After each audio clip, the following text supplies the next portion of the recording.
എന്തായാലും ബേബിമാർ രണ്ടും കൂടി ഇന്ന് അടിച്ച് പിരിയുന്ന ലക്ഷണം എല്ലാം കാണുന്നു. കാരണം നൂറ ആരിൻ്റെ പുറത്ത് കിടക്കുകയാണ്. അപ്പം ടാസ്കിൻ്റെ ഭാഗമായിട്ടാണ്. പക്ഷേ എന്തായാലും നൂറ ഒരു കാര്യവുമില്ല. ഇന്നലെ ഒരു ചെറിയ പ്രശ്നം ഉണ്ടായിട്ട് പോലും കറക്റ്റായിട്ട് ആരൻ്റെ ഇന്ന് സീറ്റിൽ വന്ന് സ്ഥാനം പിടിച്ചു. ആതിര എന്തുകൊണ്ട് പുറകിൽ പോയി? അപ്പം എന്തെങ്കിലും ആകട്ടെ, നമുക്ക് നോക്കാം ഇതെവിടെ വരെ പോകുമെന്ന്. അതിലെന്തായാലും ഇന്ന് ടാസ്ക് കഴിയുമ്പോൾ നൂറയോട് കൊടുക്കാനുള്ള സാധ്യത കൂടുതലുണ്ട്.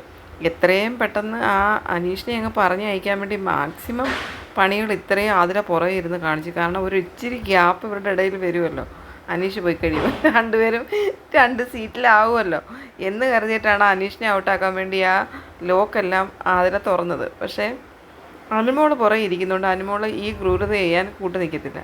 അനുമോൾ ആ ലോക്ക് വീണ്ടും ആക്കും. അതിൽ ഓപ്പൺ ചെയ്യുമ്പോഴത്തേന് വീണ്ടും ലോക്കാക്കുന്നത് അനുമോളാണ്.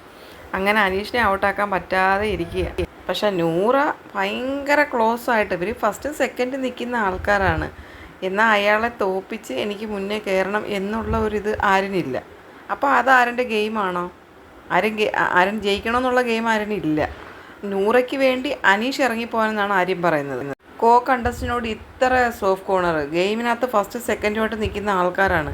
അപ്പം ആര്യന് ഫസ്റ്റ് വരണമെന്നുള്ള മൈൻഡില്ലേ?